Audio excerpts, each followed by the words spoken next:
Guliston shahrida 2 nafar, Oqoltin tumanida 1 nafar, Bayovut tumanida 2 nafar, Sirdaryo tumanida 3 nafar hamda Yangiyer shahrida 1 nafar shaxs javobgarlikka tortilgan.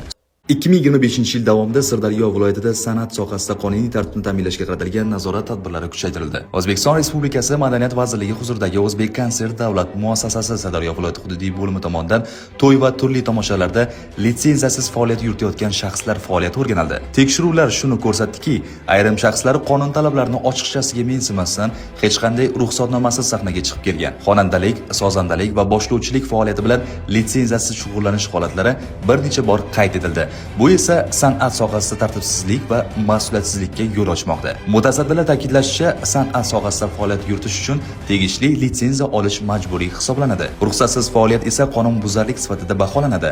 Aniqlangan holatlar yuzasidan barcha hujjatlar rasmiylashtirilib, materiallar jarima tizimi orqali sud organlariga yuborildi. Endilikda ushbu shaxslarga nisbatan belgilangan tartibda javobgarlik masalasi ko'rib chiqiladi. Xususan o'tkazilgan nazorat tadbirlari natijasida Guliston shahrida 2 nafar, Oqoltin tumanida 1 nafar, Bayovut tumanida 2 nafar, Sirdaryo tumanida 3 nafar hamda Yangiyer shahrida 1 nafar shaxs javobgarlikka tortilgan. Sud qaroriga ko'ra Guliston shahridagi fuqarolarga ma'muriy javobgarlik to'g'risidagi kodeksning 165-moddasi 4-qismi asosida bazaviy hisoblash miqdorining 15 baravari, ya'ni 6.180.000 so'm miqdorida jarima belgilandi.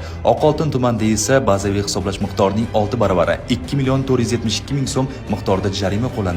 Bayovut tumanidagi holatlar bo'yicha fuqarolarga bazaviy hisoblash miqdorining 15 baravari 5.625.000 so'm hamda 5 baravari 1.875.000 so'm miqdorida jarimalar tayinlandi. Sirdaryo tumanida esa bazaviy hisoblash miqdorining 5 baravari 2.060.000 so'm va 3 baravari 1.236.000 so'm miqdorida jarimalar belgilandi. Yangiyer shahrida aniqlangan holat yuzasidan esa bazaviy hisoblash miqdorining 10 baravari 4.120.000 so'm miqdorida jarima qo'llanildi. Mas'ullar barcha ijodkorlarni qonunchilikka qat'iy rioya etishga, faoliyatni rasmiylashtirish va faqat litsenziya asosida ishlashga chaqirmoqda.